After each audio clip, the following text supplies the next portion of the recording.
Greetings, professors and fellow students. I am Ankit Kumar, and my research advisor is Dr. Patega. My research is on the mathematical modeling of corneal indentation. The cornea is a viscoelastic tissue in front of the pupil whose purpose is to refract light rays into the lens and to protect other tissues inside of the eye. The goal of my research is to create a reduced order model of the cornea that accurately represents its slow deflection behavior when undergoing indentation. The first model is a torsional spring rod model, which means that the connection between the cornea and the sclera is modeled as a torsional spring. The force on the model is indicated as lambda, and the deformation is indicated as delta. While this model appears two-dimensional, it actually consists of an assembly of rods around the eye, forming a cone-like structure. The second model is a horizontal spring rod model, which is similar to the first, except it has a horizontal linear spring, representing the connection between the cornea and the sclera. Our third model represents the effects of the lens on the deformation of the cornea.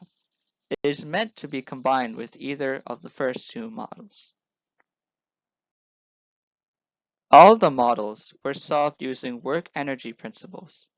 Afterwards, they were graphed and compared to the ex vivo porcine indentation test performed by Delory et al.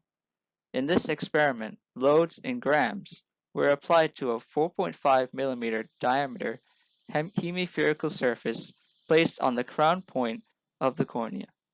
In order to calculate the stiffness values, the data points were estimated from the graph.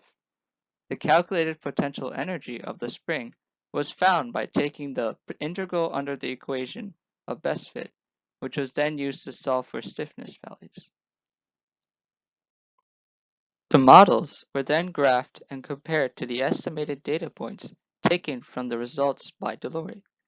Shown here is the initial torsional spring model graph compared to those selected data points. The best model that fit the selected data points from the results by Delory was the superimposed model consisting of nonlinear model 1, the torsional spring rod model, and nonlinear model 3, the vertical spring rod model. However, it was necessary to confirm the influence of the lens through literature. The lens indentation test performed by Ulrich et al. Was used to verify model 3. In this test, a small needle indents the lens at a very small speed to allow for quasi-static analysis.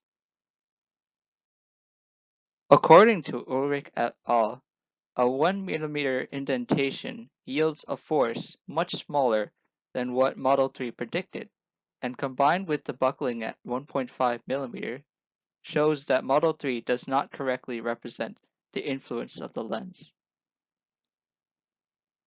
The corneal indentation test performed by Ahern et al. Was used to verify Model 1. In this test, the cornea was extracted from a porcine eye and clamped upside down. Then the cornea was indented with a small needle at a very small speed, like the lens test performed by Ulrich. In order to model this test, the Model 1 was altered with an upward force instead of a downward one. As shown here, a combination of a linear and nonlinear torsional spring matched the selected data points taken from the results of the Ahern corneal indentation test.